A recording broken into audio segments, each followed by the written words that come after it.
The year was 2135. Humanity had finally pushed beyond the edges of their solar system.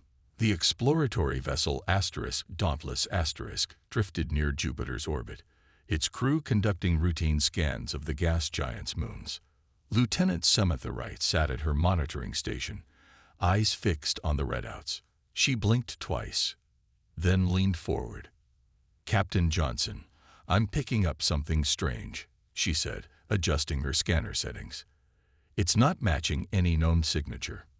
Captain Eric Johnson moved to her station, his weathered face reflecting the blue glow of the monitor. "Asteroid." "No, sir. It's—" Samantha paused, her voice dropping to a whisper. "It's moving against the orbital path. And it's slowing down." The bridge fell silent. Humanity had wondered for centuries if they were alone in the universe. They were about to get their answer. "All stations on alert," Eric ordered. "But keep weapons systems offline. Let's not start an interstellar incident on day one." The unknown vessel approached cautiously. It was sleek, with curves and angles that seemed to bend light around it. No human engineer had ever designed anything like it. "They're hailing us," Communications Officer Ben Riley announced, his voice steady despite the historic moment. "I think it's a repeating pattern on frequencies we normally use for deep space." 6 months after first contact, the massive space station known as Nexus Prime came into view through the shuttle windows. Amanda Clark pressed her face against the glass, taking in the enormous structure that served as the Galactic Council's headquarters. "It's like a city in space," she whispered. Beside her, Dr. Peter Rodriguez nodded, his eyes wide with wonder. 27 species built this together. Imagine what we can learn here." As Earth's first permanent representatives to the Council, Amanda and Peter carried the weight of humanity's future on their shoulders. Amanda was a diplomatic officer with a talent for smoothing ruffled feathers. Peter was a xenobiologist whose curiosity knew no bounds.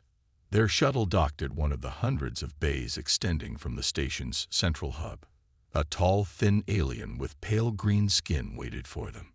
"I am Coordinator Elziv," the alien said through a translator device. "I welcome you to Nexus Prime." Amanda smiled. "Thank you for receiving us. We're honored to represent Earth." Elziv led them through wide corridors filled with beings of all shapes and sizes. Some floated in special atmospheric bubbles. Others moved on multiple legs or glided across the floor. "Your quarters have been adapted to human needs," Elziv explained. "Tomorrow, you will attend your first council session." That night, Amanda couldn't sleep. She paced their living space, reviewing diplomatic protocols. "You should rest," Peter said, looking up from his tablet. He had been studying alien biology files all evening. "I can't," Amanda replied. "Did you know the Council has given humans a special classification? We're listed as unpredictably innovative. That's diplomatic language for potentially dangerous." Peter laughed. "Because of what happened during first contact. Captain Johnson just fixed a problem." By ignoring safety protocols, Amanda reminded him, "The aliens don't think like us. They value careful planning and proven methods. We need to be on our best behavior tomorrow." The next day, Amanda and Peter stood before the full council. Representatives from 27 worlds sat in ascending rings around a central platform. The head counselor, a squid-like being named Vrexen, floated in a water tank at the highest point. "Earth representatives," Vrexen's translated voice boomed, "you join us as observers until your world's application is fully processed. Today, you will witness a technology demonstration." A team of engineers from various species presented a new power distribution system designed to prevent cascading failures across the station. The system looked impressive but complex. Peter whispered to Amanda, "There's a flaw in their design. The power conduits will overheat if they're arranged that way." "Don't interfere," Amanda whispered back firmly. When the demonstration began, a warning light flashed on the control panel. The engineers huddled, discussing the problem in urgent tones. "The main circuit is experiencing feedback," one engineer announced. "We must shut down and recalibrate." Peter couldn't contain himself. He stepped forward. If you reverse the polarity on the secondary nodes, it will stabilize the system. The alien engineers stared at him. One of them, a blue-skinned being with 4 arms, spoke cautiously. That would require bypassing 3 safety protocols. The risk of catastrophic failure would increase by 78.3%. Peter shrugged. Sometimes you need to take a chance. He moved toward the control panel. Hold my beer. Amanda groaned as alarms immediately began blaring throughout the chamber. Red lights flashed, and security doors slammed shut. A computerized voice announced, "Threat level Omega-9 initiated. All non-essential personnel evacuate immediately." Council Security Director Kvalin, a reptilian being with armored skin, rushed to the central console. What triggered the highest security protocol? We haven't had an Omega-9 alert in 300 cycles. A security AI responded. Human phrase, "Hold my beer" detected. Historical analysis indicates imminent unpredictable action with high probability of system disruption. The chamber erupted in chaos as Peter stood frozen, his hand still extended toward the panel. Amanda closed her eyes briefly, then stepped forward. "Counselors, please allow me to explain human idioms and why my colleague's suggestion would actually work." As security officers surrounded them, Amanda realized their diplomatic mission had just become much more complicated. Meanwhile, Peter's proposed solution might have fixed the power system, but now they had to fix humanity's reputation instead. The alarm screamed through the human military vessel Intrepid as it patrolled the outer edge of Council space. Commander William Hayes rushed to the bridge, his face grim. "Report," he ordered as he took his seat. Tactical Officer Lisa Martinez looked up from her station. "Distress signal from Outpost Centauri, sir. They're under attack by Thoraxian forces." The bridge grew quiet. The Thoraxian Empire was aggressive and expansionist, a constant threat to Council peace. They weren't members of the Council and didn't want to be. "How far are Council reinforcements?" William asked. "At least 6 hours away," Communications Officer Jack Porter replied. "The Council has ordered all ships to stay clear until a proper response fleet can be assembled." William frowned. "And how long does Outpost Centauri have?" "Based on their distress call, maybe 2 hours before their shields fail," Lisa said quietly. The bridge crew exchanged looks. They all knew what the commander was thinking, and they all knew what the Council would say. "Set course for Outpost Centauri, maximum speed," William ordered. "The Council can court-martial me later." The Intrepid dropped out of faster-than-light travel near the outpost, immediately greeted by the sight of 3 Thoraxian warships hammering the small station's shields with energy weapons. The outpost housed mostly scientists and a few hundred civilians, no match for a military assault. "They haven't spotted us yet," Lisa reported. "Their sensors are focused on the outpost." William studied the tactical display. 3 warships against our 1 cruiser. Not good odds. Engineer Kyle Bennett spoke up from his station. "Sir, I've been studying Thoraxian ship designs. Their shield generators are all located in the same section on each vessel. If we could hit all 3 simultaneously, we'd need more firepower than we have," Lisa pointed out. Kyle scratched his chin. "What if we modified our mining explosives? We could adjust them to emit a specific frequency that would disrupt their shield harmonics." "And deliver them how?" William asked. "We could reconfigure our communications array to act as a carrier wave. Basically turn our standard hailing frequency into a weapon," Kyle suggested. Lisa shook her head. "That's crazy. It would fry our own systems in the process." "Maybe," Kyle admitted, "but it might work long enough to give those people down there a chance." William considered the plan. It violated at least 6 Council safety protocols. It might not work. It might destroy the Intrepid in the process. "Do it," he ordered. Kyle grinned, already moving toward the engineering access tube. "This'll take some creative rewiring." "Hold my beer," everyone. As soon as the words left his mouth, the ship's AI system announced, "Alert! Human unpredictability event declared. Automatic notification sent to Council security forces." Jack groaned. "Did you have to say those exact words? Now the Council will rush ships here expecting us to blow up half the sector." "Sorry," Kyle called back, already disappearing down the access tube. Force of habit. For the next hour, the Intrepid hid behind a small moon, weapons offline as Kyle and his engineering team worked frantically to modify their systems. William paced the bridge, watching as the Thoraxian ships continued their assault on the failing outpost shields. Finally, Kyle's voice came through the comm. "Ready, sir. But I need to warn you, this is a one-shot deal. Our communication system will be fried afterward." "Understood," William replied. "All hands, brace for possible system failures." The Intrepid emerged from behind the moon, moving quickly toward the Thoraxian ships. Before they could react, Kyle activated his modified system. A pulse of energy shot from the human ship, barely visible to the naked eye.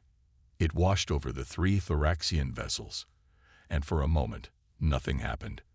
Then, simultaneously, all 3 ship shields flickered and died. "Now," William shouted. Lisa fired everything they had. Missiles streaked toward the suddenly vulnerable enemy ships. Without their shields, the Thoraxians scrambled to retreat, but it was too late. One ship exploded, then another. The third managed to limp away, trailing debris. As the Intrepid's systems sputtered and reset, Council reinforcement ships arrived, expecting to find disaster. Instead, they found 2 destroyed Thoraxian warships, one retreating, and a human vessel making emergency repairs with its communications array in smoking ruins. Security Director Kvalen's face appeared on the backup comm screen. "Commander Hayes, did someone on your vessel say the phrase?" William nodded. "We had a situation that required creative problem-solving." Kvalen's reptilian features showed what might have been a smile. "Perhaps we should discuss a new protocol regarding humans and emergency situations." As repair teams worked to restore, Council High Elder Xalathrix floated in his gravity chair as he addressed the emergency session. His long, spindly fingers tapped together thoughtfully. "The human vessel's actions at Outpost Centauri cannot be ignored," he said. "They violated direct orders, modified critical systems without approval, and used untested methods in combat." Security Director Kvalen nodded. "All true, Elder. And yet," Xalathrix continued, "they saved 1,200 lives and defeated Thoraxian warships against impossible odds." The council chamber buzzed with conversation. Some members argued for punishing the humans. Others suggested studying their methods. "I propose a cultural exchange," Xalathrix finally said. "We must understand these humans better if we are to work with them." 2 weeks later, diplomats Frank Collins and Olivia Patel welcomed 12 alien representatives aboard the human space station Harmony *. The station had been hastily modified to accommodate visitors with different atmospheric and gravity needs. "Welcome to Harmony *. Olivia greeted them with a warm smile. "We hope this exchange will help us learn from each other." The alien delegates moved cautiously through the station, their translator devices working overtime. They seemed especially interested in the recreational areas. A small purple alien with 6 eyes named Zix approached Frank. "We wish to understand the hold my beer phenomenon. Our analysts have isolated this phrase as preceding many human incidents." Frank laughed. "It's just a saying. It means we're about to try something risky or unusual." "But why announce it?" asked Vela, a tall alien with feathery skin. "Would it not be more tactical to keep your intentions secret?" "It's not really about tactics," Frank explained. "It's about spirit, human spirit." The aliens looked confused, their translator devices blinking rapidly. "Perhaps a demonstration would help," Olivia suggested. "We've prepared some controlled examples of human problem-solving." In the station's main hall, The human crew had set up several challenge stations. At the first, engineer Maria Diaz showed how humans fixed complex machinery with simple tools and creative thinking. Sometimes, the manual says one thing, but experience tells you another, she explained as she bypassed a safety system to repair a coolant leak. The aliens watched, horrified yet fascinated. At another station, pilot Steve Garcia demonstrated emergency flight maneuvers in a simulator. When all systems fail, you sometimes have to fly by feel, he said, successfully landing a damaged shuttle using methods that made the alien observer's skin change colors in distress. Throughout the demonstrations, the aliens recorded everything, their expressions impossible to read. During a break, a Zentari psychologist named Dr. Keel approached Olivia. "We have a theory," he said.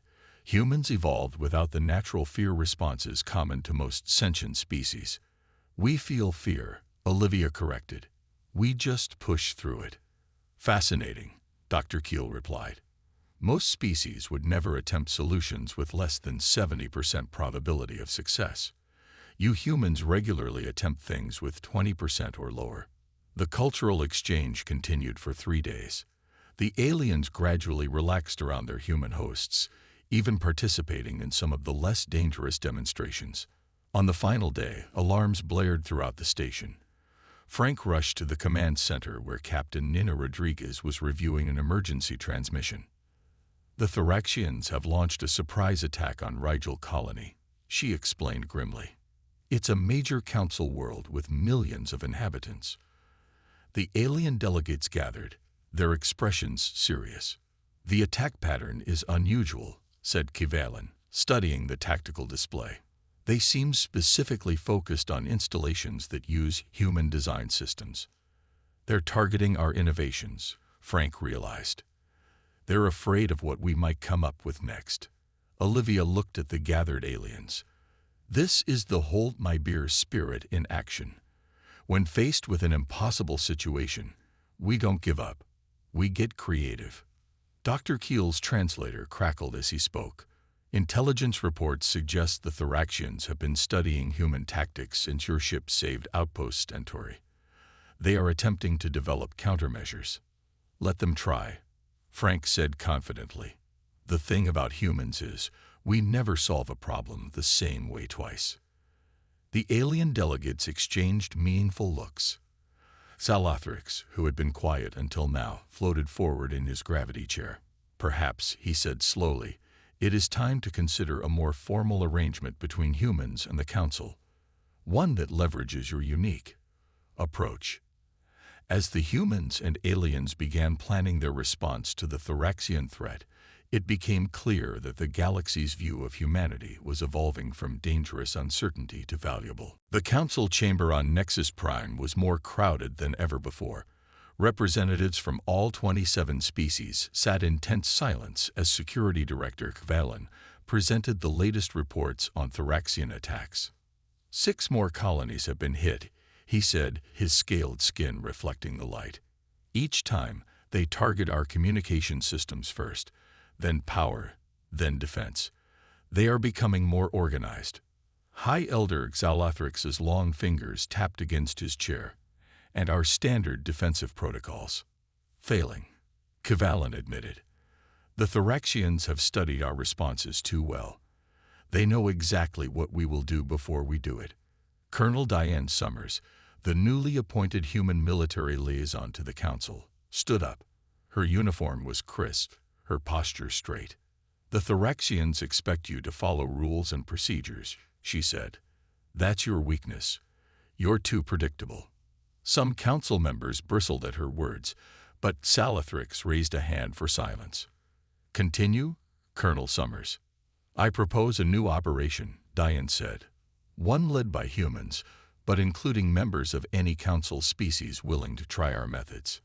She explained her plan, which she called Operation Barleycorn, a reference humans in the room understood, but had to explain to the aliens. As she outlined the details, several council members looked shocked. "What you propose breaks 17 security protocols," one member objected. "It's reckless. It's exactly what the Thoraxians won't expect, Diane countered. And right now, surprise is our only advantage. After hours of debate, the council reluctantly approved the operation, though many members registered formal protests. 3 days later, a mixed team assembled on the human military vessel Challenger *. Alongside human soldiers and engineers were volunteers from 6 council species who had shown willingness to adapt to human methods. Engineer Jason Miller briefed the team on their mission. He was young but brilliant, with a reputation for solutions that worked despite breaking all the rules. The Thoraxian homeworld is protected by an automated defense grid, he explained, pointing to a holographic display. No ship can approach without being detected and destroyed. A Zentari officer named Krell clicked his mandibles nervously. Then how do we proceed? Jason smiled. We're going to create a controlled systems failure in our own ship. The alien stared at him in disbelief. Intentionally, asked Vril, a blue-skinned Aquarian. That would leave us defenseless. Exactly, Jason nodded. Their systems are programmed to attack functional ships, but a ship that seems to be dead in space. They might just send a salvage team instead of blasting us immediately. Krell shook his head. The chance of success is about 20%, Jason finished for him. I know, but the Thoraxians have a 0% chance of expecting it. Colonel Summers stepped forward. This is volunteer only. Anyone who wants to back out can do so now. None of the aliens left, though they exchanged nervous glances. As they approached Thoraxian space, Jason finalized his preparations. The plan required precise timing and split-second decisions that couldn't be programmed in advance. This was exactly the kind of situation where human improvisation shined. We're at the edge of their sensor range, the pilot announced. Jason took a deep breath and looked at the mixed crew around him. The aliens watched with a combination of fear and fascination. Here goes everything, he said, picking up his coffee mug and handing it to Krell. Hold my beer. Immediately, the ship's AI announced. Alert! Human unpredictability event declared. All systems at maximum security. The council representatives on other ships watching the operation saw the alert and braced themselves. Some even evacuated to safe distances, expecting disaster. Jason hit a series of controls in a specific sequence. The Challenger's main power shut down. Life support switched to emergency backup. The ship began to drift, emitting radiation as if its core had been damaged. On the bridge, the crew worked by the dim glow of emergency lighting. Now we wait, Jason whispered. If they take the bait, we'll have 10 seconds to power up and deploy our infiltration team before they realize we're not actually disabled. Colonel Summers looked at the Thoraxian homeworld growing larger on their view screen. 20% chance of success, she said quietly. I like those odds. The alien crew members didn't share her confidence, but they stayed at their posts, watching in wonder as the humans embraced an approach their own species would never have considered possible, much less attempted. The alarms on Nexus Prime screamed louder than anyone had ever heard them. Red emergency lights flashed in every corridor. Council members rushed toward evacuation pods as security forces moved to defensive positions. Thoraxian vessels approaching, announced the station's AI system. 57 warships detected. Estimated time to weapon range, 6 minutes. In the Central Command Center, Commander Nickel Walsh watched the tactical display with growing concern. The Thoraxian fleet was larger than any they had seen before. And worse, they were using unusual attack patterns. They're using our own tactics against us, she said, recognizing the formation. Those are human evasive maneuvers. Security Director Kvalan nodded grimly. Operation Barleycorn succeeded in infiltrating their defense grid, but they captured some of our technology in the process.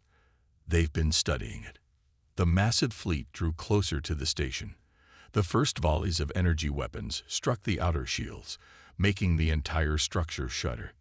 Evacuate all non-essential personnel, Kvalan ordered. Get the council members to safety. Nicole shook her head as she studied the shield readouts. We don't have time. Those shields won't hold for more than 20 minutes. Weapons specialist Daniel Garcia rushed into the command center, his uniform disheveled. Sorry I'm late. I was in the engineering section when the attack began. He looked at the tactical display and whistled. That's a lot of ships. Too many, Nicole agreed. And they've adapted to our defensive systems. Another volley hit the station, stronger than the first. The shields flickered dangerously. We have council members trapped in Section 7, reported a security officer. The evacuation routes are cut off by system failures. Nicole turned to Kavalan. I need to get to them. The reptilian security director hesitated, then nodded. Go, but be aware that Thoraxian boarding parties have breached the outer sections. Nicole grabbed her weapon and motioned to Daniel. You're with me. We need to reach those council members. They fought their way through corridors filled with smoke and sparking electronics. Twice they encountered Thoraxian soldiers, tall, insect-like beings with natural armor and energy weapons. Each time, they managed to fight them off, but it slowed their progress. When they finally reached Section 7, they found 12 council members huddled in a conference room, including High Elder Xalathrix. The corridor behind them was blocked by debris, and ahead lay a Thoraxian patrol. We're cut off from all evacuation routes, Nicole told them, and the main shields are failing. The council members looked at each other in fear. Their species weren't fighters. They were diplomats, scientists, and bureaucrats. Is there another way out? Asked Xalathrix, his voice steady despite the situation. Daniel studied the station schematics on his tablet. Then he looked up at the ceiling thoughtfully. The gravitational stabilizers run through this section, he said slowly. They're what keep the artificial gravity working. How does that help us? Asked a council member. Daniel turned to Nicole with a gleam in his eye. If we reverse the polarity on this section's stabilizers while keeping the surrounding sections normal. Nicole caught on immediately. It would create a repulsion field. We could essentially push the Thoraxians away from this area, or crush them against the opposite wall, Daniel added. But it would mean temporarily eliminating gravity in this section. We'd all be floating. Can it be done? Xalathrix asked. Daniel nodded. I'd need to access the maintenance shaft and manually override the stabilizer controls. He glanced at the ceiling panel. It's never been tried before. The system wasn't designed for this. He handed his weapon to Nicole and began removing the ceiling panel. Before climbing up, he looked at the gathered aliens and said with a grin, "Hold my beer." Immediately, the station's AI announced throughout all sections. Alert! Human unpredictability event in progress in Section 7. All council species be advised. The aliens looked alarmed, but Nicole laughed. Don't worry. That just means he's about to do something brilliant and slightly crazy. Daniel disappeared into the ceiling. Minutes later, the gravity began to flicker. Council members grabbed onto fixtures to steady themselves. Everyone hold onto something. Nicole shouted as the gravity failed completely. They floated upward just as a squad of Thoraxian soldiers burst through the door at the end of the corridor. The aliens raised their weapons, but before they could fire, a ripple of energy surged through the hallway. The Thoraxians were suddenly slammed backwards as if hit by an invisible wave. They crashed into the wall behind them with bone-crushing force. The commotion drew the attention of nearby council security forces, who quickly arrived to secure the area. By the time reinforcements reached the station, the Thoraxian boarding parties were in disarray, confused by the unpredictable failures in different station systems. Daniel floated down from the ceiling access panel with a triumphant smile. Sometimes the best weapon is the one your enemy never sees coming. Xalathrix studied the human with new respect. Indeed, Specialist Garcia, I believe your species has much to teach us about adapting.